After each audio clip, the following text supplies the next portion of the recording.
Buenos días. Estoy seguro que todos los que me están escuchando en este momento han oído hablar alguna vez en su vida del estrés.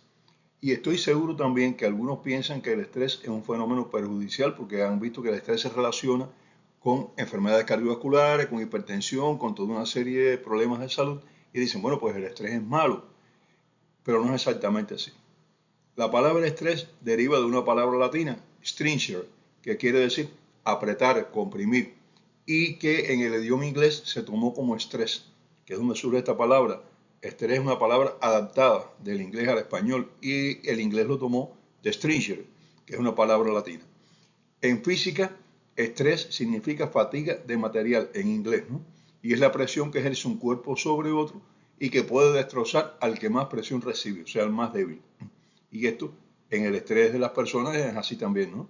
El estrés es la presión que ejercen determinadas situaciones o problemas sobre alguien y que si este alguien no tiene la resistencia suficiente, pues puede destruirlo, puede causar enfermedades. El estrés, y es como tenemos que verlo, es una reacción fisiológica normal del organismo ante situaciones de amenaza. Y en esta se le exige al organismo que haga algo más de lo habitual. O sea, el organismo se ve amenazado, sea por situaciones físicas, de cualquier tipo, psicológicas, etc. Y entonces el organismo tiene que responder. Y depende de la respuesta nuestra el que consigamos vencer el estrés o el que el estrés nos consiga vencer a nosotros. El estrés es fisiológico, es normal, es una reacción de defensa, pero puede ser perjudicial por la intensidad de la respuesta que se produce, en algunos casos sobre todo. El estrés es la respuesta a un desafío y puede causar respuestas de lucha cuando la valoración nos dice que es necesario luchar, o respuestas de huida cuando no estamos en condiciones de responder favorablemente al desafío. O sea, ante una situación de estrés, el organismo tiende a luchar o a huir, y esa decisión la tomamos muchas veces subconsciente. Si vemos que podemos luchar y tal vez vencer la amenaza, la enfrentamos. Y si vemos que no, la huida es lo mejor. Aunque hay personas cuya respuesta normal generalmente es la huida y personas cuya respuesta normal es enfrentarse. Yo pienso que la mayor parte de las veces debemos enfrentarnos a las situaciones, no huir de ellas. Pero bueno, eso depende de la respuesta de cada persona en cada momento. En esta respuesta se activa el sistema nervioso simpático por medio de la liberación de catecolaminas, que ya habíamos hablado de ella, y esto prepara al organismo para cualquiera de las dos respuestas, la respuesta que se decida. Pero la respuesta al estrés es aguda, es decir, de corta duración. Y no debe mantenerse por mucho tiempo porque entonces sí puede causarnos grandes problemas.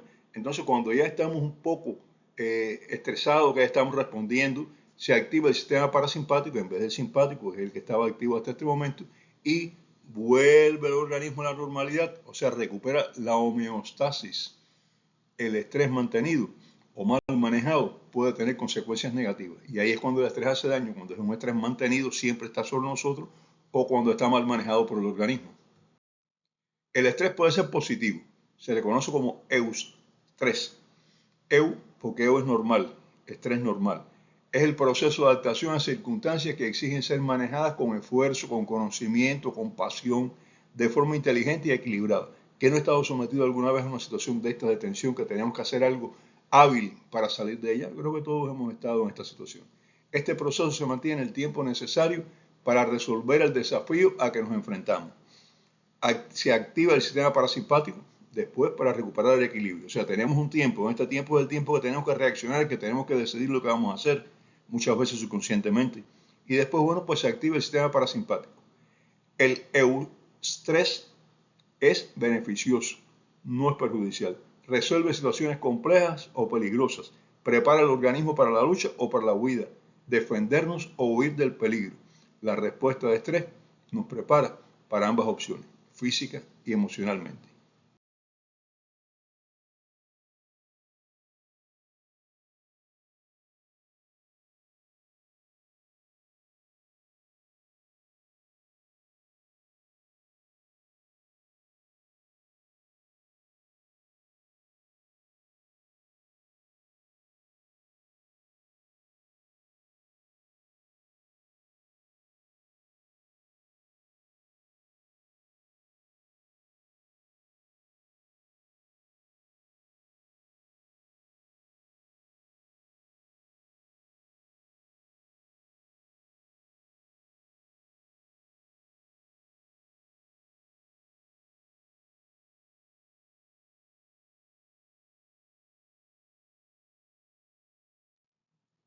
Pero el estrés también puede ser negativo.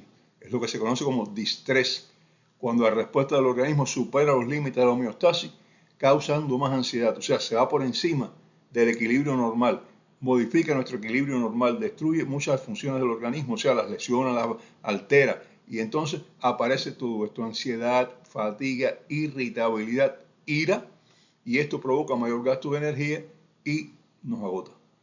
Así también aparecen alteraciones de la psiquis en el distrés que pueden afectar el funcionamiento del organismo con consecuencias perjudiciales.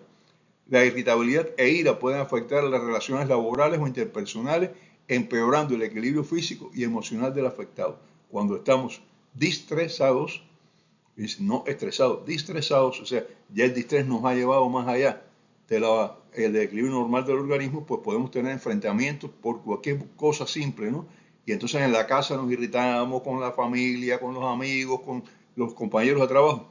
Y esto nos puede crear situaciones que no son buenas, ¿eh?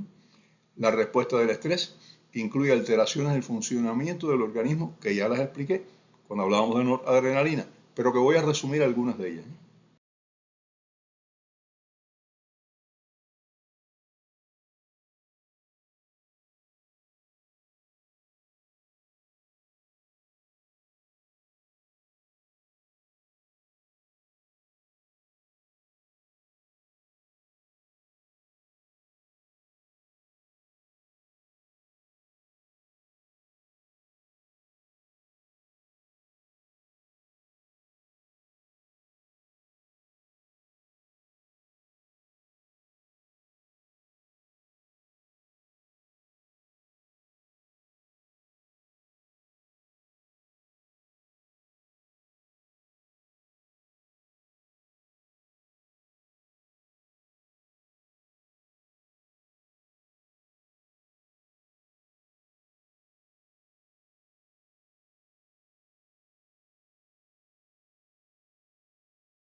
Primero, la actividad del sistema nervioso simpático causa vasoconstricción periférica, es decir, los vasos sanguíneos periféricos de piel y tejido muscular se contraen, de piel se contraen.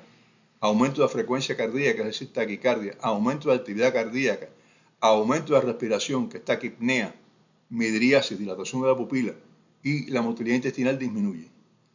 En segundo lugar, se liberan hormonas en cantidades grandes, como glucocorticoides, catecolaminas, encefalinas, que son opioides endógenos, sustancias con actividad parecida al opio, pero producidas por el organismo. Aumenta en sangre la glucosa, los factores de la coagulación, los aminoácidos, factores inmunitarios. Se activa la agregación de las plaquetas y todo esto aumenta el riesgo de trombosis, de accidente vascular encefálico y de infarto agudo de miocardio. Si esto es un periodo de tiempo controlado, el euestrés y no hay problema. Se recupera la homeostasis. Si se mantiene o es muy intenso, la posibilidad de aparición de un infarto cardíaco o un accidente vascular encefálico está ahí. El distrés mantenido desgasta el organismo, causa inmunodepresión, porque agota el sistema inmunológico, apatía, depresión e irritabilidad. Existen una serie de factores que causan o favorecen el distrés. Son los llamados factores estresantes, que incluyen percepción de amenaza. A veces no nos amenaza nada, pero nos lo imaginamos. Enfermedades crónicas y agudas también pueden producir estrés.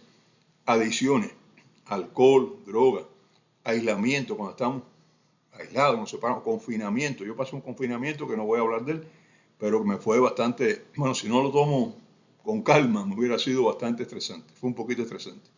Presiones externas del grupo, el grupo en el que uno anda, que a veces le piden que haga algo que uno no quiere, que a veces lo presionan para determinadas circunstancias, eso también pasa. Situaciones sociales, frustraciones, frustraciones económicas, sociales, familiares, decepción de amigos, de familiares, decepción en el trabajo, cualquier cosa de eso, presión emocional mantenida, que son con aspectos amenazadores para la estabilidad. Todos estos factores causan o favorecen el estrés y el estrés mantenido. Son los llamados factores estresantes, repito.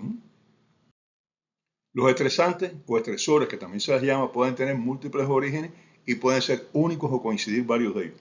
Cuando son únicos es más fácil manejarlos. Cuando coinciden varios de ellos, pues la situación se pone un poquito más difícil. Hans Selye, un médico y fisiólogo austrohúngaro, naturalizado canadiense, fue quien describió el estrés por primera vez en 1950. Fíjense, el estrés existe desde que existimos nosotros, ¿no? Pero Serge fue la primera persona que se dio cuenta de esto y entonces lo describió. Describió que se trataba de un síndrome general de adaptación ante situaciones de amenaza. Y lo describió como un proceso en 3 etapas que eso aún tiene vigencia. La primera es alarma de reacción. Detectamos una amenaza, algo que nos puede agredir, algo que nos puede controlar, y entonces nos ponemos tensos. Estamos alerta. Segundo, adaptación. Cuando se toman las contramedidas defensivas, decidimos vamos a hacer esto, vamos a hacer aquello, y entonces empezamos a defendernos. Y tercero, agotamiento. El agotamiento es la tercera fase y es la que es más difícil, porque aquí comienzan a agotarse las defensas. Caemos en picada y entonces llegamos a una tercera fase, que es el agotamiento por estrés. El estrés activa el cerebro cuando las reacciones son poco frecuentes o por poco tiempo. Las consecuencias son beneficiosas, nos ayudan. Ante situaciones de estrés mantenidas, prolongadas o frecuentes, la situación cambia. El cerebro sufre y aparecen lesiones cerebrales que pueden incluir la muerte de neuronas por estresores. O sea, las neuronas están tan estresadas, tan comprimidas por la situación que existe, tan presionadas, que pueden morir también. Este daño es causado sobre todo por los niveles elevados y mantenidos de hormonas, sobre todo glucocorticoides.